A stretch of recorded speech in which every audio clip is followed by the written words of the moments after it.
স্ত্রীর সাজ শুধু তার স্বামীর জন্য, স্ত্রীর সৌন্দর্য শুধু তার স্বামীর জন্য।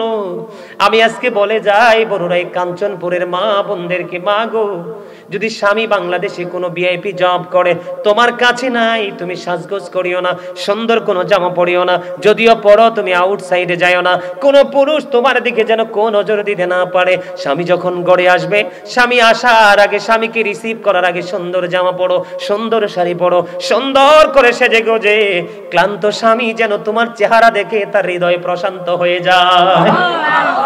এটা হলো ইসলামের বিধান। এটা কি? স্বামীটা বড় পরিশ্রম করে এসেছে, পুরো একটা মাস বেতন পেয়েছে, মাকে খুশি করবে, সন্তানকে খুশি করবে, ছোট্ট ভাই বোনকে খুশি করবে, বিবির জন্য রয়েছে স্পেশাল কোনো গিফট। তুমি তোমার বিবি, ও বোন, ও আমার মা, যারা বিবাহিত গো, তোমরা এই আইনটা মেনে চলো, স্বামীর পায়ের নিচে স্ত্রীর জান্নাত। The wife's paradise under the feet of the husband. স্বামীর পায়ের নিচেই। এখন যাইয়া আবার স্বামীর পায়ের নিচে কোদাল দিয়ে মাটি খনন করেন না। স্বামীর পায়ের নিচে স্ত্রীর জান্নাত, সেটার মিনিং হলো স্বামীর সন্তুষ্টিতে স্ত্রীর জান্নাত। কোন স্বামীর আগে যদি কোনো বিবি মারা যায় রে, ওই বিবির কবরের পাশে দাঁড়াইয়া যদি কোনো স্বামীর চোখ দিয়ে কয়েকটা ফোঁটা পানি ফালায়, আর যদি আল্লাহর দরবারে দুটো হাত তুলে বলে, মালিক, মালিক, আমার এই বিবিটা ছিল পৃথিবীর শ্রেষ্ঠ বিবি, আজকে আমাকে একা রেখে চলে গেছে, তোমার হাতে তুলে দিলাম, তা কি তুমি জান্নাত বরাদ্দ দাও? আমার নবীজি জানিয়ে দিয়েছে, ওই স্বামী যদি দোয়া করে স্ত্রীর জান্নাত বরাদ্দ হয়, তার সুখ কেউ কেড়ে নিতে পারে না।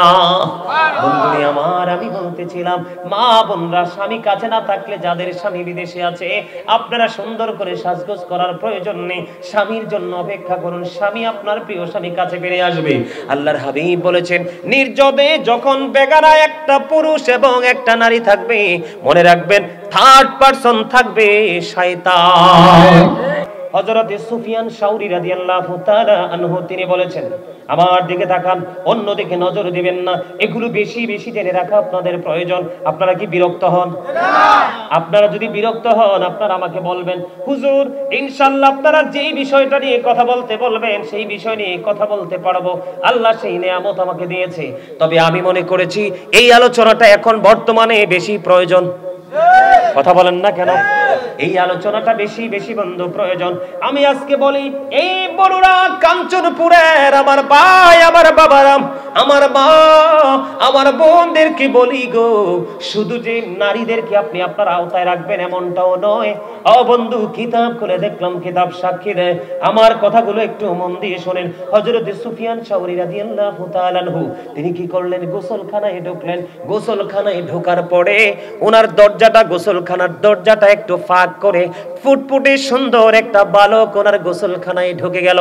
ঢুকতে দেরি তিনি সঙ্গে সঙ্গে ডাকতে শুরু করলেন, কে আছো গো? জলদি করে যুবকটাকে, বালকটাকে আমার কাছ থেকে বের করে নিয়ে যাও। তার কারণ হলো, ও বন্ধু, সুন্দর সমাজের মধ্যে অনেক দেখবেন ছোট্ট বাচ্চা থাকে, বালক থাকে, ফুটফুটে সুন্দর, আছে না নাই? আমি আপনাদেরকে বলে যে এটা লজ্জার কথা নয়, জানার কথা। ওই লুত জাতির মতো এই জাতির মধ্যেও জিনা, ব্যভিচার, বলাৎকার বেড়ে যাচ্ছে। শুধু এটা সম্পর্কে জানা না থাকার কারণে বন্ধু আমার দিকে একটু নজর দিয়ে তাকান। ওই সুফিয়ান সাউরি ডাক দিয়ে বললেন, তুমি কি করো? বালকটাকে আমার গোসলখানা থেকে বের করে নিয়ে যাও। কেন গো, কেন গো? কয় একটা বালকের সাথে, একটা যুবতী মেয়ের সাথে থাকে একটা শয়তান, আর একটা বালকের সাথে থাকে 10টা শয়তান। এই কারণে তুমি আমার গোসলখানা থেকে কি করে নাও, ওই বালকটাকে বের করে নাও। এতটাই ফুটফুটে ছিল বালকটা, তার মানসিকতা তিনি আমাদের কি বুঝিয়েছেন। আমি আপনাদেরকে বলে দেই বন্ধু, আপনার সমাজের মধ্যে, আপনার বাড়ির মধ্যে, আপনার ঘরের মধ্যে যদি কখনোই কোনো সুন্দর ফুটফুটে বালক থাকে, কখনোই প্রাপ্ত কোনো বয়স্ক ছেলের সাথে কখনো নির্জনে কোথাও যেতে দিবেন না। এটা বন্ধু কিতাব থেকে প্রমাণিত, আজকে শিখে যান। হযরত আবু সাঈদ খুদরি রাদিয়াল্লাহু তাআলা আনহু থেকে হাদিস কানা বর্ণিত, তিনি জানিয়ে দিয়েছেন, আমার দিকে তাকান, আল্লাহর হাবিব বলেছেন, পৃথিবীর বুকে আমার কোন উম্মত যদি চক্ষুটাকে জীবন থেকে মরণ পর্যন্ত এমনি করে নিচু করে রাখতে পারে রে, তার মানে কিছু কিছু লোক আছে দেখবেন বুড়া হয়ে গেছে, অন্যের বিবির দিকে নজর দেওয়া বন্ধ করে না, আছে না নাই? মহিলা কিন্তু পর্দাশীল নামাজি, সে ধরেন রাস্তায় দাঁড়ায় রইলো অথবা চৌমুনিতে দাঁড়ায় রইলো, ডাক দিয়ে বললো তুমি কে গো, কার মা, কার বউ, এরকম কিছু নষ্ট চরিত্রের লোক আছে না নাই?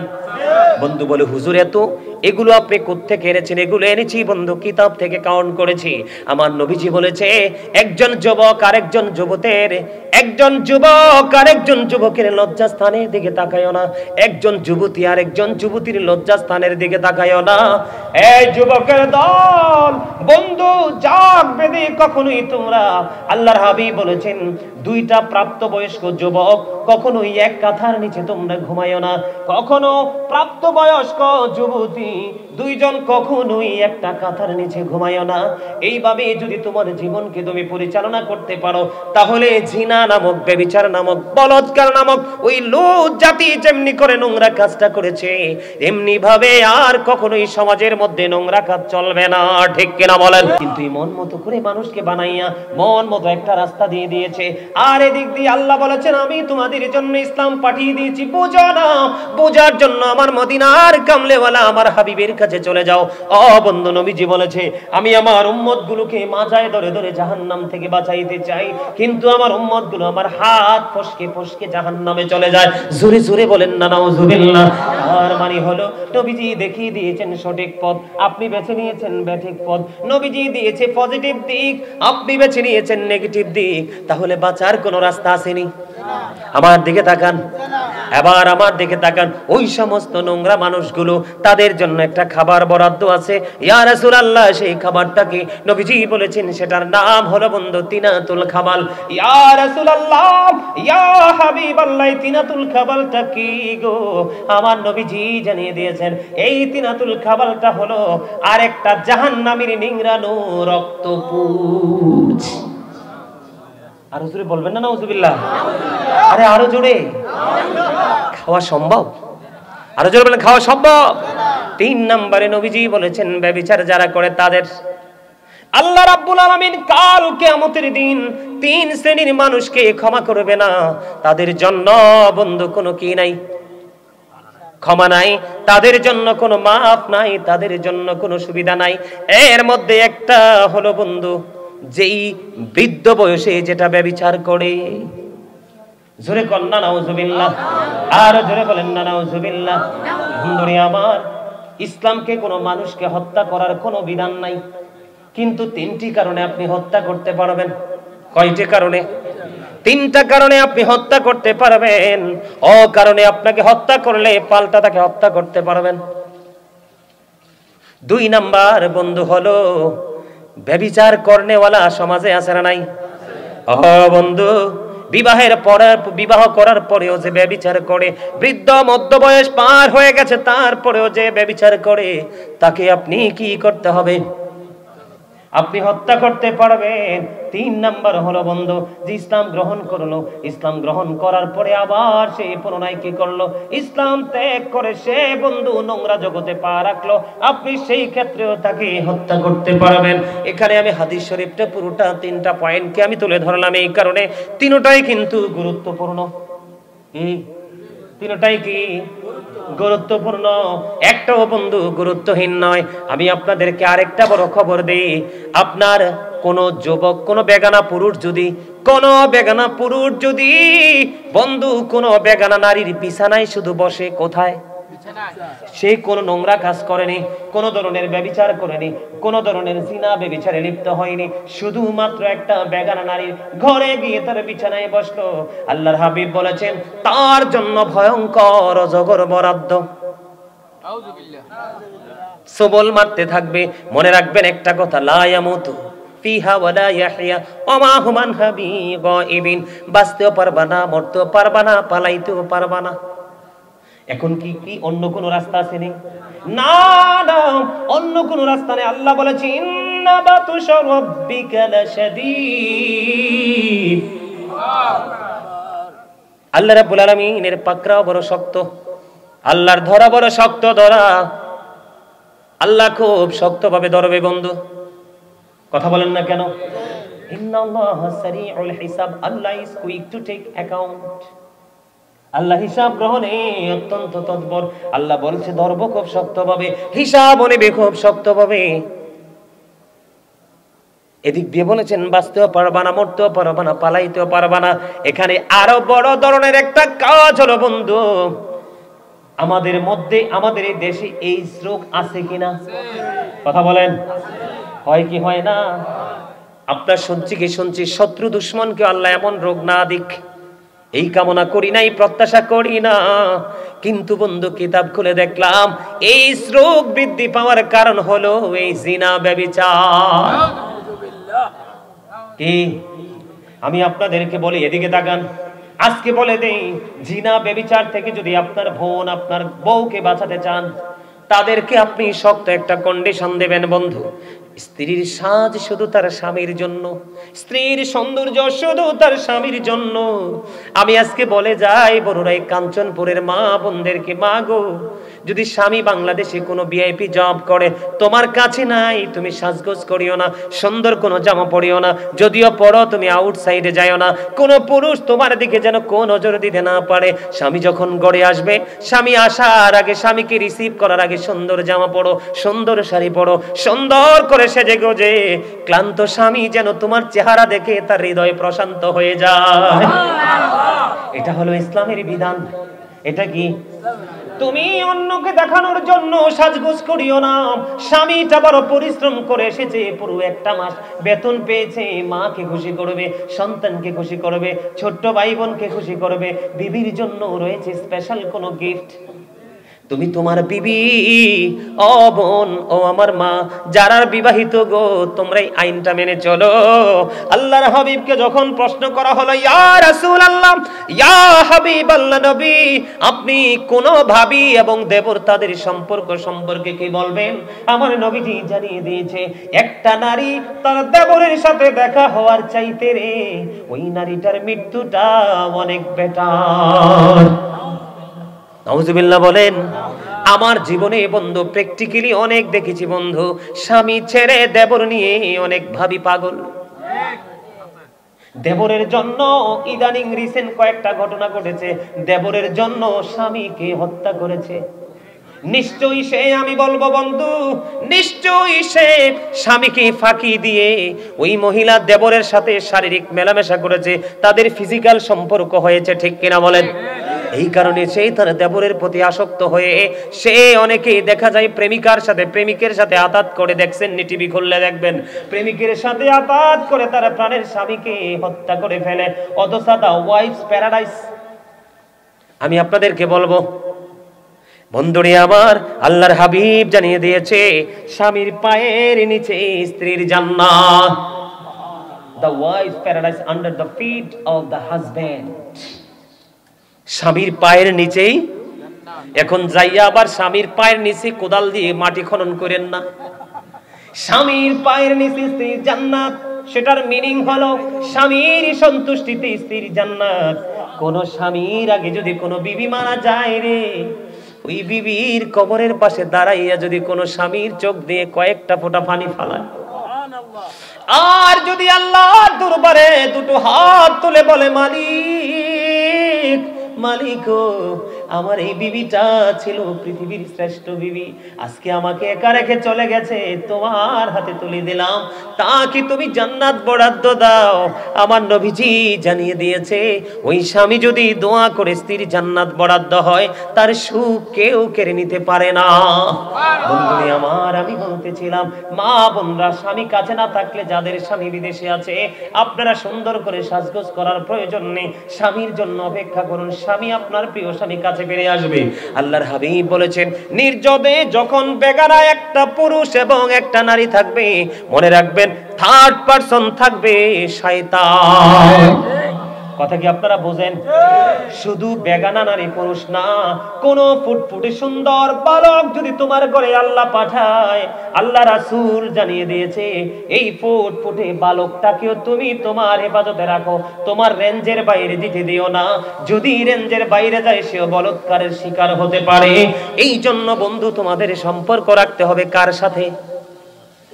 পৃথিবীতে মেম্বার, চেয়ারম্যান, এসপি, ডিসি যতই আপনার প্রয়োজন সবার সাথে প্রেম রাখেন, এর ফাঁকে আপনি প্রেম রাখবেন একজন হক্কানি আলেমের সাথে, ঠিক কিনা বলেন? তখন আপনি কোনোদিন আর পথভ্রষ্ট হবেন না, কোনোদিন বন্ধু আপনার লাইনচ্যুত হবে না, কোনোদিন কোনো অপরাধ আপনাকে হাতছানি দিয়ে ডেকেও আপনারে তার আওতায় নিতে পারবে না, ঠিক না বা ঠিক? আমার কথা কি আপনারা বুঝতে পারছেন? আপনারা যত বেশি জিনা ব্যভিচারে লিপ্ত হবেন তত বেশি বন্ধু এই স্রোত বৃদ্ধি পাবে। এই স্রোত থেকে বাঁচতে হলে এই নোংরা পন্থা থেকে আমাদেরকে বের হয়ে আসতে হবে। বাবা মা যারা আছেন আপনাদেরকে আমি বিনীতভাবে অনুরোধ করব, মেয়ে যখন উপযুক্ত হয় পড়তে চাইলে পড়ান, কিন্তু মেয়ে উপযুক্ত হইলে বিয়ে দিয়ে দেন, স্বামীকে নিয়ে এসে পড়াশোনা করবে। কথা ঠিক না ঠিক? ছেলে যখন বড় হয়ে যাবে আপনি মনে করবেন আপনার ছেলেটা প্রাপ্তবয়স্ক হয়ে গেছে, আপনি ছেলেটাকে বন্ধু বিয়ে দিয়ে দেন, ছেলে বিয়ের পরেও পড়াশোনা করতে পারবে, গ্রাজুয়েশন করতে পারবে, ঠিক কিনা বলেন? কথা বলে না, আছে না নাই? এরকম আছে না আমাদের সমাজে? অনেক মেয়েরা ছেলেরা পড়াশোনা করে, আছে না? কথা বলেন, আসেনি? আপনারা করবেন তো এই কাজগুলো? আরো জোরে বলেন। এই জিনা ব্যভিচার থেকে বাঁচতে হলে আমাদেরকে এই প্রক্রিয়াগুলো কি করতে হবে? অবলম্বন করতে হবে। আমরা এগুলো কখনোই কি করব না, ছাড়বো না। মনে রাখবেন আমার কথা, বলেন আমার কথাগুলো আপনারা মনে রাখবেন। মনে রাখার দরকার আছে? আরো জোরে বলেন, মনে রাখবেন। সময় কয়টা হয়েছে রে? 11:30। দেখছেন নি? 10টা বাজার মনে হয় 5-7 মিনিট আগে উঠছি। সময় কিভাবে চলে গেছে। কিন্তু যখন আপনি পবিত্র কাজ ছাড়া অপবিত্র কাজ নিয়ে ব্যস্ত থাকবেন, দেখবেন আপনার সময় যাই না, ঠিক না ঠিক? ভালো কাজ করবেন, যারা বিশেষ করে যারা নামাজি, এরা বলে আরে সময়টা কিভাবে চলে গেল, আমরা কি করতে পারলাম না, কাজটা শেষ করতে পারলাম না, আছে নাই?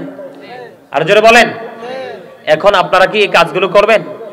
সন্তানের দায়িত্ব যথাযথ পালন করবেন? সমাজে মেয়ে থাকুক বউ থাকুক তাদেরকে একটু খেয়াল রাখবেন। উপযুক্ত নিজের ছেলে হোক, ভাতিজা হোক, বাগিনা হোক, যাই হোক, সবার দিকে একটু নজর রাখবেন। সবার দিকে যখন নজর রাখবেন এই নোংরা জায়গাটা থেকে আমরা সবাই কি থাকতে পারবো? হেফাজত থাকতে পারবো। হেফাজত রাখার মালিক কে? আল্লাহ। আল্লাহু খায়রুল মাকিরিন, শ্রেষ্ঠ কৌশলের মালিক কে? আল্লাহ। আপনি কোন ফায়াকুন, আল্লাহ বলতে দেরি হইতে দেরি নাই, ঠিক কিনা বলেন? আর জোরে।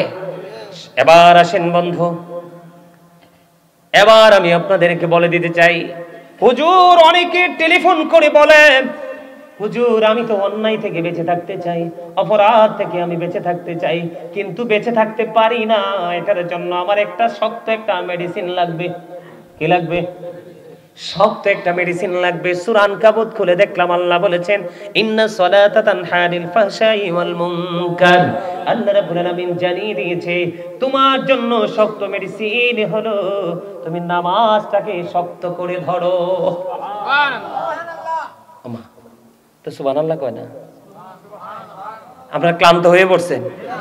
আরো জোরে। ক্লান্ত হয়েছেন? ক্লান্ত হন নাই? বলেন ওগো নবীজি কেমন করে বলো তোমায় দেখি, ওগো নবীজি কেমন করে বলো তোমায় দেখি। এই গজল আগে শুনছেন না? আরো কোন শুনছেন? কিছু লোকে বলছে যে শুনছে, এটা রাইট আছে, কিন্তু ম্যাক্সিমাম লোকেই শুনে নাই, কারণ এটা লেখকও আমি, এটা শুরু দিছি আমি, গাইছিও আমি। একটু গাইতাম আপনাদের থ্যাংক ইউ ভেরি মাচ, আলহামদুলিল্লাহ। আমি তো তোমাদের মতো ইয়াং ম্যানদেরকে দেখলে ওয়াজ করতে বেশি মজা পাই। আজকে বড়ুরা কাঞ্চনপুরের ইয়াং ম্যানরা কই? আলহামদুলিল্লাহ। আরো জোরে, আরো জোরে, আরে আরো জোরে। এতক্ষণে না হইছে আশিকের মতো অল প্রেইজ ইজ টু আল্লাহ, সমস্ত প্রশংসা আরো জোরে। আর খুব অল্প সময় আমার কিতাব প্রকাশিত হচ্ছে, বের হচ্ছে এই মাসে, সম্ভবত লাস্টের দিকে বের হবে, না যদি না হয় ডিসেম্বরের ফার্স্ট উইকে আমার লেখা কিতাব প্রকাশ হচ্ছে ইনশাআল্লাহ। সকলে বলুন না আমিন। এটার মধ্যে আমার এই যাবৎকালে যতগুলো হাম নাত লিখেছি সবগুলো আছে, এবং আপনার এটাকে কিউআর কোড যুক্ত করা হবে। এটাকে আপনি কিউআর কোড কি করলে প্রেস করলেই অটোমেটিক্যালি আপনার আমার এই সবগুলো চলে আসবে। অলরেডি আমার এই গজলগুলো আপনার রেকর্ড কমপ্লিট হয়ে গেছে। তো এর মধ্যে এই গজলটাও আছে, আমি গাইবো একটু, আপনারা পারলে আমার সাথে সুর দিবেন। আপনারা সবাই রাসূলকে ভালোবাসেন না? আল্লাহ কয় আমারে ভালোবাসলে লাভ হইতো না, আমার হাবিবের মাধ্যমে হইয়া আসো তাইলে লাভ হইব। এই ওগো নবীজি কেমন করে বলো তোমায় দেখি, ওগো নবীজি কেমন করে বলো তোমায় দেখি, আছো তুমি ওই মদিনায়, আছো তুমি ওই মদিনায়, সঙ্গে নিয়ে দুই প্রেমিক সাথী, কেমন করে বলো তোমায় দেখি। বলেন ওগো নবীজি কেমন করে বলো তোমায় দেখি, দেখার আশা আমার মনে পুষে রেখেছি যতন করে। বলেন দেখার আশা আমার মনে পুষে রেখেছি আপন করে, পাই যদি গো নবী তোমার দিদার, শীতল হবে মোর দুটি আঁখি, কেমন করে বলো তোমায় দেখি। বলেন ওগো নবীজি কেমন করে বলো তোমায় দেখি। আজকে যদি এই সুর চট্টগ্রামে দিতাম, হাদিয়া লইতে লইতে বেহুশ হয়ে যেতাম। আপনাদেরকে আমি হাদিয়া দিতে বলছি না, আমার সাথে একটু সুর দেন, তখন আমি বুঝবো যে আপনারা আমাকে ভালোবাসতেছেন। আর আমাকে না বাসলেও আমার রাসূলের প্রেমটাকে ভালোবাসতেছেন, এটা আমি বুঝে নেব। কথাগুলো খুব চমৎকার না? কথা বলেন। নবীজিকে দেখতে কার না মনে চায়? চাই কি চায় না? অনেকগুলো আছে, এটাও পাবেন। আরেকটা গজল আছে, একটু গাইবো? আরে জোরে। এটাও আমার লেখা, আমার খুবই প্রিয় গজল এটা। আপনারা পারেন যদি আমার সাথে একটু সুর দিবেন, আমি ছাড়লেই আপনারা ধরে ফেলবেন। এই জন্য গভীর খেয়াল করে শুনতে হয়। আপনারা যখন আমি ছাড়লে যখন ধরবেন, তখন কিন্তু ওই মৌমাছি যখন মধু আহরণ করতে যায় দেখবেন গুন গুন গুন গুন একটা শব্দ শোনা যায়। এটার মধ্যে কিন্তু কোনো ধরনের কোনো কি থাকে না, 19-20 থাকে না, এটা কিন্তু একবারে সমান থাকে। কথা বলেন, আছে না নাই? আমি গাই, আপনারা আমার সাথে একটু সুর দেন। হ্যাঁ, এই তো যে সুন্দর নূর নবীজি, নামটি মধুমাখা, তুমি ছাড়া শূন্য জীবন, আমি যে বড় একা। ঠিক না বে? ঠিক। আশিকের মনে রুহের খোরাক না এটা? এই তো যে সুন্দর নূর নবীজি, নামটি মধুমাখা, তুমি ছাড়া শূন্য জীবন, আমি যে বড় একা। পাগল পারা মনটাই আমার খুঁজে দিবানিশি, কেমন করে বলবো গো তোমায় আমি ভালোবাসি। এটা কিন্তু গজলের মূল কথা না, আপনাদের এই অবস্থার উপরে ভিত্তি করে কিন্তু কথাগুলো বলে ফেললাম। মারহাবা বলেন। আরে জোরে। প্রেমিকি ছিলেন হাবশির বেলাল, চেহারা তার কালো, হৃদয়ে জোড়ে ছিল গো রাসূল তোমার প্রেমের আলো। নবীর প্রেমে ইতিহাসে, নবীর প্রেমে ইতিহাসে এই নামটি আছে লেখা। এই তো যে সুন্দর নূর নবীজি, নামটি মধুমাখা। মারহাবা বলেন। এখন কি আমরা নিজেদের উপর নিজে জুলুম করছি নাকি ইহসান করছি? ইহসান অনকার মানছি। এই মুহূর্তটা ইহসান করতেছি, কিন্তু ম্যাক্সিমাম টাইমে আমরা কি করি? নিজের উপর নিজে কি করি? এই জুলুম নিয়ে একটা লেখছি, একটু গাইবো? কারণ পরে আর গজল গাইবো না, কিন্তু আমার সাথে একটু গাইবেন, একটু গাইবেন এবং কথাগুলোর দিকে বিশেষ করে খেয়াল রাখবেন। কিসের দিকে? কথাগুলোর দিকে গাইবো। জুলুম যারা করলা বন্ধু, হারাইলা দুকুল, জনম জনম কে দিও তোমার হবে না মাসুল। একবার ভেবে দেখো না তোমার কোথায় ঠিকানা, একবার ভেবে দেখো না তোমার কোথায় ঠিকানা।